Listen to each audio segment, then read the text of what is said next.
할렐루야. 사랑하는 성도 여러분, 2023년 9월 29일 추석명절 아침 함께 예배를 드리시는 우리 성도님들 주의 이름으로 축복합니다. 먼저 가족분들과 또 우리 친척분들하고 인사하는 시간을 가지도록 하겠습니다.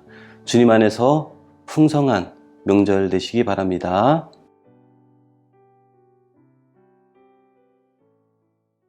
자, 이제 우리가 함께 사도신경 고백함으로 예배를 하나님 앞에 올려드리도록 하겠습니다. 사도신경 고백하겠습니다.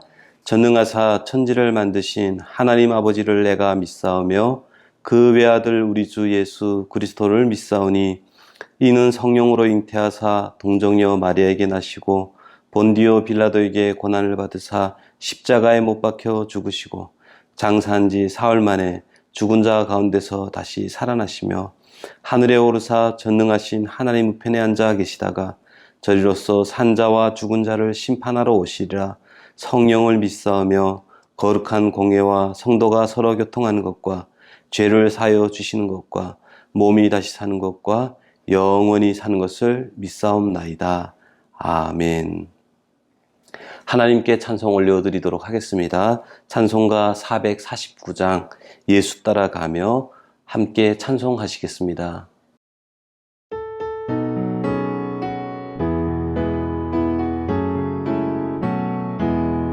예수 따라가며 복음 순종하면 우리 행할 길 환하겠네.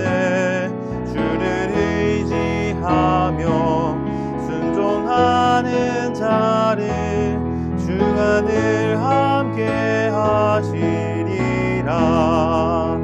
의지하고 순종하는 길은 예수 안에 즐겁고 복된 길이로다.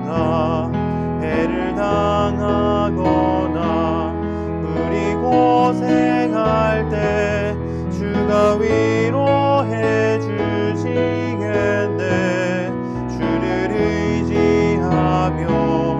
순종하는 자를 주가 안위해 주시리라. 의지하고 순종하는 길은 예수 안에 즐겁고 복된 길이로다. 남의 짐을 지고 슬픔 위로하면 주가 상급을 주시겠네.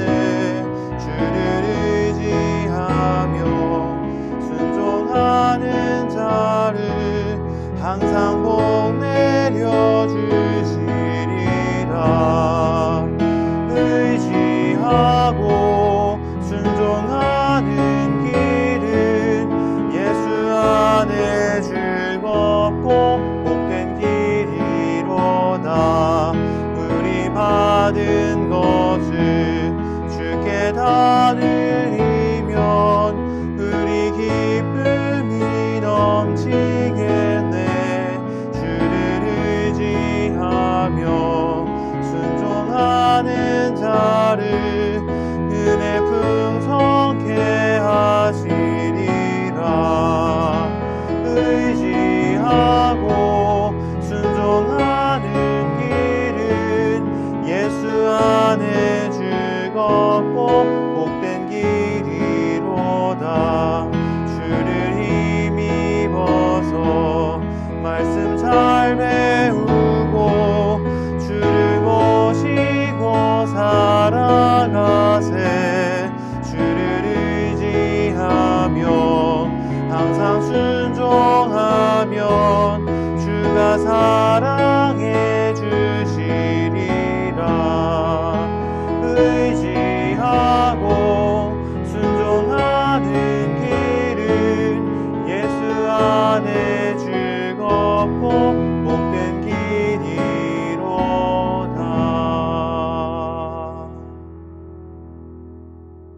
오늘의 말씀은 구약 성경 열왕기상 10장 14절에서 29절 말씀입니다. 제가 봉독해 올리겠습니다. 솔로몬의 세입금의 무게가 금 666 달란트요. 그 외에 또 상인들과 무역하는 객상과 아라비아의 모든 왕들과 나라의 고관들에게서 가져온 것이라. 솔로몬 왕이 쳐서 누린 금으로 큰 방패 200개를 만들었으니 매 방패에 든 금이 600세겔이며 또 쳐서 누린 금으로 작은 방패 300개를 만들었으니 매 방패에 든 금이 3만에라. 왕이 이것들을 레바논 나무궁에 두었더라. 왕이 또 상아로 큰 보좌를 만들고 정금으로 입혔으니 그 보좌에 6층계가 있고 보좌 뒤에 둥근 머리가 있고 앉은 자리 양쪽에는 팔걸이가 있고 팔걸이 곁에는 사자가 하나씩 서 있으며 또 12사자가 있어 그 6층계 좌편에 서 있으니 어느 나라에도 이와 같이 만든 것이 없었더라. 솔로몬 왕이 마시는 그릇은 다 금이요 레바논 나무 궁의 그릇도 다 정금이라. 운 기물이 없으니 솔로몬의 시대에 운을 기히 여기지 아니함은 왕이 바다에 다시스 배들을 두어 히람의 배와 함께 있게 하고 그 다시스 배로 3년에 한 번씩 금과 은과 상아와 원숭이와 공작을 실어 왔음이더라. 솔몬 왕의 재산과 지혜가 세상의 그 어느 왕보다 큰지라. 온 세상 사람들이 다 하나님께서 솔로몬의 마음에 주신 지혜를 들으며 그의 얼굴 보기를 원하여 그들이 각기 예물을 가지고 왔으니 곧 은 그릇과 금 그릇과 의복과 갑옷과 향품과 말과 노새라. 해마다 그리하였더라. 솔로몬이 병거와 마병을 모으매 병거가 1400대요 마병이 12,000명이라. 병거성에도 두고 예루살렘 왕에게도 두었으며 왕이 예루살렘에서 운을 돌같이 흔하게 하고 백향목을 평지에 뽕나무같이 많게 하였더라. 솔로몬의 말들은 애굽에서 들여왔으니 왕의 상인들이 값주고 산 것이며 애굽에서 들여온 병거는 한 대 은 600세겔이요 말은 한 필에 150세겔이라. 이와 같이 헷사람의 모든 왕과 아람 왕들에게 그것들을 되팔기도 하였더라. 예, 오늘 다 하나님께서 라고 하는 제목으로 우리 김영석 담임 목사님께서 귀한 말씀 전해 주실 때 많은 은혜 누리시기 바랍니다. 할렐루야. 사랑하는 반석의 성도 여러분, 2023년 추석 명절 한가위가 돌아왔습니다. 오늘 주님 안에서 이렇게 가족들이 함께 모여서 예배드리는 축복의 현장 속에 담임으로서 여러분과 이렇게 말씀으로 만나게 된 거 감사하게 생각합니다. 우리 옆에 있는 우리 사랑하는 가족들, 친지들과 함께 잠시 인사를 하시고 끄셔도 될 것 같고요. 잠시 아니면 지금 함께 저와 인사합시다. 사랑합니다. 축복합니다. 우리 옆에 있는 가족들 보듬어 주면서 말씀을 나누도록 하겠습니다. 오늘의 말씀은 열왕기상 10장 14절에서 29절까지의 말씀으로 계속해서 우리가 이제 솔로몬에 대한 부분을 살펴보고 있는데, 열왕기서는 예레미야가 썼다라고 하는 주석학자도 있고 그때 당시에 다른 선지자가 썼을 것이다 이런 얘기도 있지만은 시대적으로는 포로기 시대에 쓰여졌기 때문에 그들의 역사를 통해서 교훈하는 목적으로 이 열왕기서가 쓰여졌음을 기억할 필요가 있습니다. 자, 그런 의미로 한번 시작해 보시죠. 중국의 고사성어 중에 호사유피 인사유명이라는 고사성어가 있죠. 여러분이 잘 아시듯이 호랑이는 죽어서 가죽을 남기고 사람은 죽어서 이름을 남긴다라는 뜻입니다. 이 고사성어는 인생이 무엇을 위해 살아가야 하는가에 대한 질문을 던지고 생각하게 하는 고사성어지요. 결과적으로 제가 많은 장례를 이렇게 집례하다 보면 그 사람의 죽음 앞에서 많은 인생의 뒤안길의 앞에서 그 사람이 한 문장이나 혹은 두 문장 정도로 그 사람의 인생이 평가되어지는 것을 많이 보게 됩니다. 그것은 그 사람이 인생을 무엇을 위해 달려왔고 어떻게 인생을 살아가는지를 요약할 수 있는, 결과적으로는 무엇을 남기냐, 이게 참 중요하다는 얘기죠. 여러분 질문할 필요가 있죠.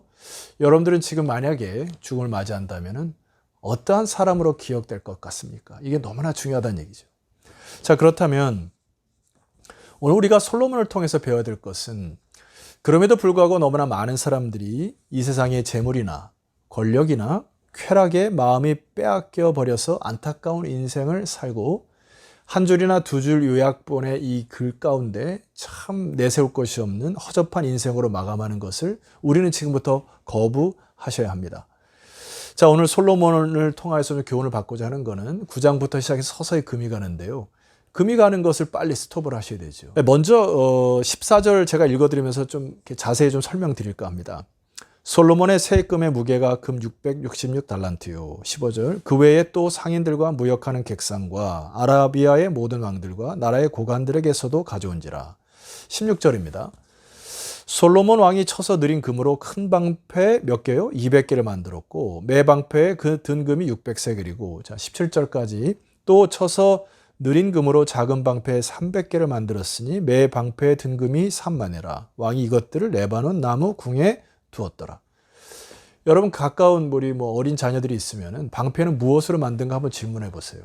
예, 방패는 나무로 만들든지 나무 위에 철로 만들어서 칼이나 화살을 막을 수 있는 정도 용도만 쓰이면 되는 거 아닙니까? 예, 그것이 당연한데 여기에 부사 하나를 덧붙이고 싶은 것은 굳이 그렇게 해야 할 이유가 뭐가 있냐 말입니다. 큰 방패 200개, 작은 방패 300개에 금도금을 할 필요성이 뭐가 있냐고요. 그렇게 많은 금을 가지고 여기에다가 금도금을 해서 장식용으로 쓸 이유가 무엇이 있습니까? 오늘 우리가 우리의 삶에 여러분 물질적인 축복이 주어졌다면 나에게 주어진 축복으로 무엇을 하고 있는지를 돌아볼 이유가 있습니다. 열어서 18절 말씀 보세요. 왕이 또 상하로 큰 보좌를 만들고 정금으로 입혔습니다. 심지어 자기가 앉은 자리까지도 금으로 만들 이유가 굳이 무엇이 있습니까? 여러분 깊이 생각해 봅시다. 굳이 내가 얻은 물질 가지고 이렇게 허황되게 쓰는 것이 무엇이 있는지 돌아볼 시간이 되었으면 좋겠습니다. 자, 두 번째로 보시게 되면은 23절과 24절로 내려가셔서 제가 읽어드릴게요. 솔로몬 왕의 재산과 지혜가 세상의 그 어느 왕보다 큰지라. 여기에도 이 열왕기 기자의 고발이 있습니다. 어느 왕보다 컸다. 24절 온 세상 사람들이 다 하나님께서 솔로몬의 마음에 주신 지혜를 들으며 그의 얼굴을 보기 원하여 몰려들기 시작했다. 25절 그들이 각기 예물을 가지고 왔으니 곧 은그릇과 금그릇과 의복과 갑옷과 향품과 말과 노새라 해마다 그리하였더라. 솔로몬이 점점 제가 이름을 지은 것입니다마는 그레이트병에 걸린 것 같습니다. 자기가 위대한 것처럼 마치 그레이트병에 걸리게 되면은 교만하게 됩니다. 그리고 우쭐대게 됩니다. 그리고 인간미가 사라집니다. 다른 사람들에게 스포트라이트를 받게 되기 때문에 오로지 자기의 인기와 명예를 위해서 살아가기 때문에 서서히 인간미가 떨어지고 세속적인 사람으로 변화하기 시작하였다. 이것을 고발하는 것이죠. 다른 사람보다 컸다. 그레이트병에 걸렸다. 이것을 고발하는 것입니다. 세 번째 고발하는 것이 무엇입니까? 26절 이하에 보니까 솔로몬이 병거와 마병을 모음해 병거가 1,400대요 마병이 12,000명이라. 병거성에도 두고 예루살렘 왕에도 두었으며 27절 왕이 예루살렘에서 은을 돌같이 흔하게 하고 백향목을 평지에 뽕나무같이 많게 하였더라. 여기까지 보면 별 문제가 없어 보입니다. 그런데 여러분 28절부터 29절을 우리 온 식구들이 함께 읽어보도록 하겠습니다. 준비되셨죠? 자, 시작. 솔로몬의 말들은 애굽에서 들여왔으니 왕의 상인들이 값주고 산 것이며 29절 애굽에서 들여온 병거는 한 대에 은 600세겔이요 말은 한 필에 150세겔이라. 이와 같이 햇사람의 모든 왕과 아람 왕들에게 그것들을 되팔기도 하였더라. 열왕기 기자, 이 저자의 고발이 무엇이었죠? 예, 애굽에서라는 단어를 자꾸 사용합니다. 이게 고발인 거예요. 솔로몬이 이것이 잘못했다라고 하는 이야기입니다. 이것은 하나님의 말씀을 정확히 어긴 것을 고발한 것입니다. 신명기 17장 15절 이하로 제가 읽어드리도록 하겠습니다. 반드시 내 하나님 여호와께서 택하신 자를 내 위에 왕으로 세울 것이며, 자, 왕을 세울 때에 내 위에 왕을 세우려면은 내 형제 중에서 한 사람을 할 것이요 내 형제 아닌 타국인을 내 위에 세우지 말 것이고, 자, 16절부터 주목하셔야 됩니다. 그는 병마를 많이 두지 말 것이요 병마를 많이 얻으려고 그 백성을 애굽으로 돌아가게 하지 말 것이니 말씀하셨죠. 이는 이유가 있습니다. 여호와께서 너희에게 이르시기를 너희가 이후에는 그 길로 다시 돌아가지 말 것이라 하셨음이며, 주목하셔야 될 단어가 그 길로 다시 돌아가지 말 것입니다. 그 길은 무엇입니까? 애굽에서 의지했던 말의 힘 혹은 물질의 힘, 권력의 힘, 그들이 맛봤던 세속적인 힘을 자꾸 의지하려고 하는 것들을 하나님께서 차단하려고 하셨던 것입니다. 뿐만 아니라 17절, 그에게 아내를 많이 두어 그의 마음이 미혹되게 하지 말 것이고 자기를 위하여 은금을 많이 쌓지 말 것이라 분명히 말씀을 하셨습니다. 아내를 많이 두지 말라고 하는 것은 오늘날 우리가 어떻게 적용할 수 있겠습니까? 인간이 쾌락과 즐거움과 재미에 빠지게 되면 계속 거기에 더 깊은 의미와 가치를 두게 되는 세속적인 사람으로 변하게 되었다라고 하는 것입니다. 결과적으로 하나님이 왕이 되거든 혹은 하나님의 백성들은 이렇게 얘기하시는데요. 18절과 19절 이하를 제가 읽어드리도록 하겠습니다. 그가 왕에 오르거든 이 율법서의 등사본을 레위 사람 제사장 앞에서 책에 기록하여 19절 평생에 자기 옆에 두고 읽어라. 하나님께서 지침서를 내려주십니다. 그의 하나님 여호와를 경외하기를 배우는 것이 가장 중요하고, 아멘이시죠? 이 율법의 모든 말과 이 규례를 지켜 행할 것입니다. 오늘날 우리들에게 하나님께 이것도 동일하게 명령하시는 것이죠. 20절, 그리하면 그의 마음이 그의 형제 외에 교만하지 아니하고 이 명령에서 떠나 좌로나 우로나 치우치지 아니하리니 이스라엘 중에서 그와 그의 자손이 왕위에 있는 날이 장구하리라. 여호와를 경외하고 그의 율법의 말씀, 오늘날 주어진 말씀을 주야로 묵상하고 그 말씀대로 지켜 행하면 하나님께서 그의 자손 대대로 장구할 것을 책임지시겠다. 여러분 이 말씀에 아멘 하셔야 합니다. 여러분 하나님 그것을 원하신 것이죠. 그래서 이 열왕기의 저자 이 예레미야로 우리가 치자면은 예레미야가 그 시대 사람들에게 이렇게 말씀하십니다. 예레미야 9장 23절. 여호와께서 이와 같이 말씀하시되 지혜로운 자는 그의 지혜를 자랑하지 말아라. 세상의 지혜를 자랑할 이유가 없다. 두 번째, 용사는 그의 용맹을 자랑하지 말라. 너희들이 쌓아놨던 권력이나 지식이나 힘 자랑하지 말라. 부자는 그의 부함을 자랑하지 말라. 돈을 중심으로 인생을 계획하거나 돈을 중심으로 인생이 꼬이는 것을 경계해라. 여러분 이 돈에 대해서는 좀 깊이 묵상해야 될 부분은 돈으로 인하여 관계들이 얽혔거나 부정직함과 진실치 못한 것들을 빨리 정리하셔야 합니다. 돈 때문에 얼마나 많은 사람들이 마음이 상하고 관계가 깨지고 평강이 깨지는지 모릅니다. 여러분이 돈의 부함을 자랑하지 말고 돈의 노예로 전락하지 말기를 주 이름으로 축원합니다.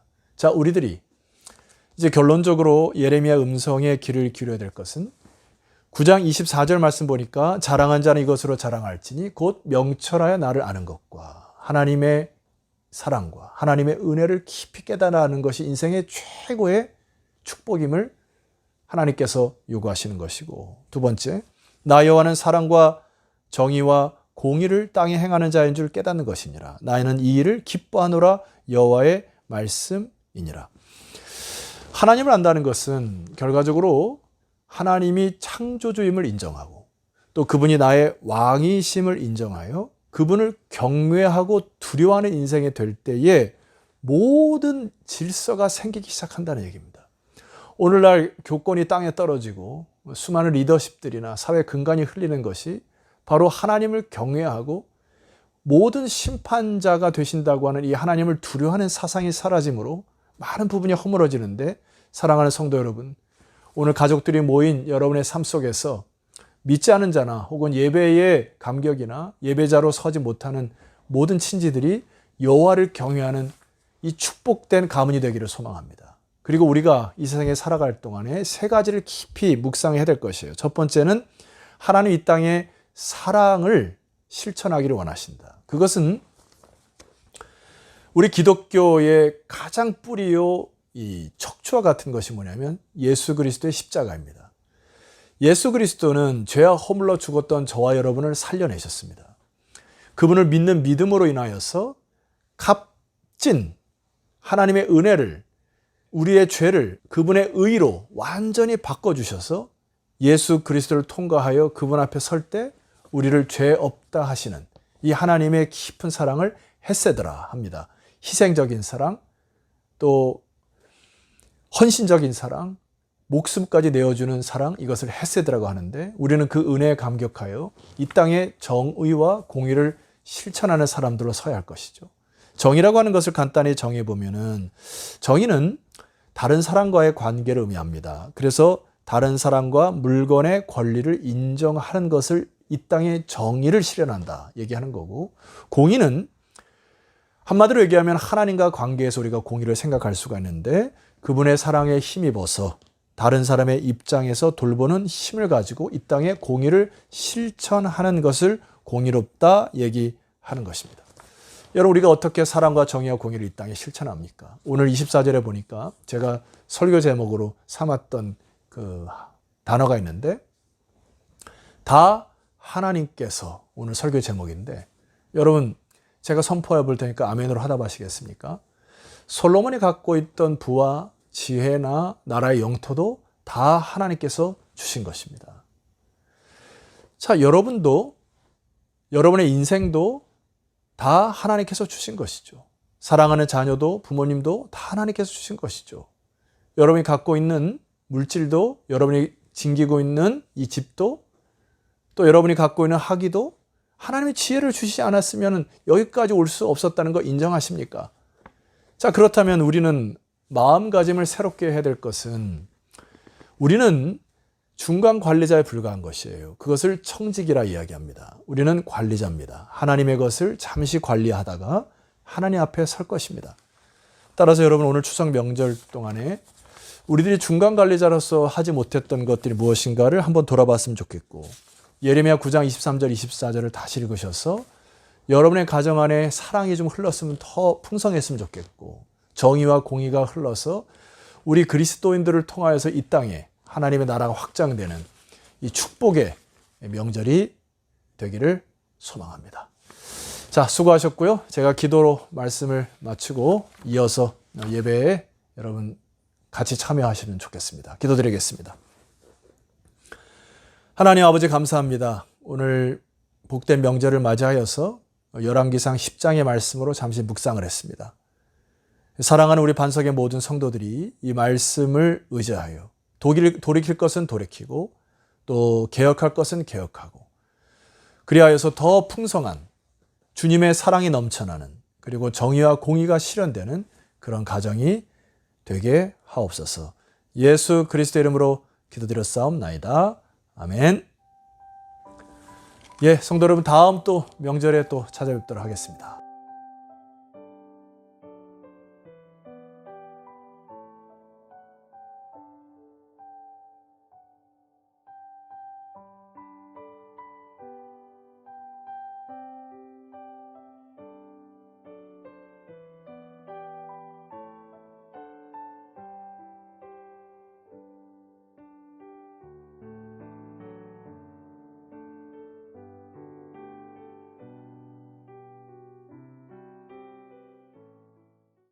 네, 귀한 말씀 잘 받고 남은 명절 시간도 하나님의 은혜 가운데 잘 지내시기를 소망합니다.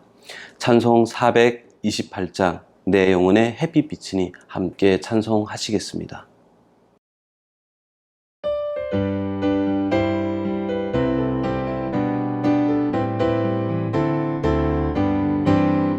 내 영혼의 햇빛 비치니 주 영광 찬란해. 이 세상 어떤 빛보다 이 빛 더 빛나네. 주의 영광 빛난 광채 내게 비춰주시옵소서. 그 밝은 얼굴 배울 때 나의 영혼 기쁘다. 내 영혼에 노래 있으니 주 찬양합니다. 주 귀를 기울이시사 다 듣고 계시네. 주의 영광 빛난 광채 내게 비춰주시옵소서. 그 밝은 얼굴 배울 때 나의 영혼 기쁘다. 내 영혼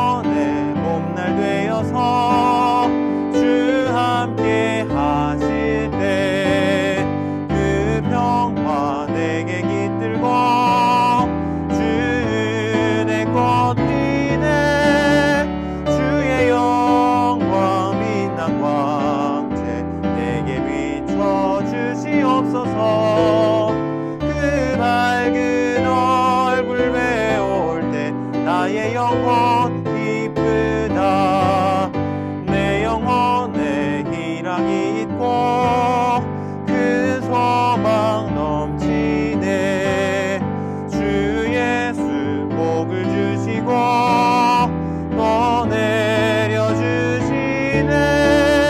주의 영광 빛난 광채 내게 비춰주시옵소서. 그 밝은 얼굴 배울 때 나의 영혼 기쁘다.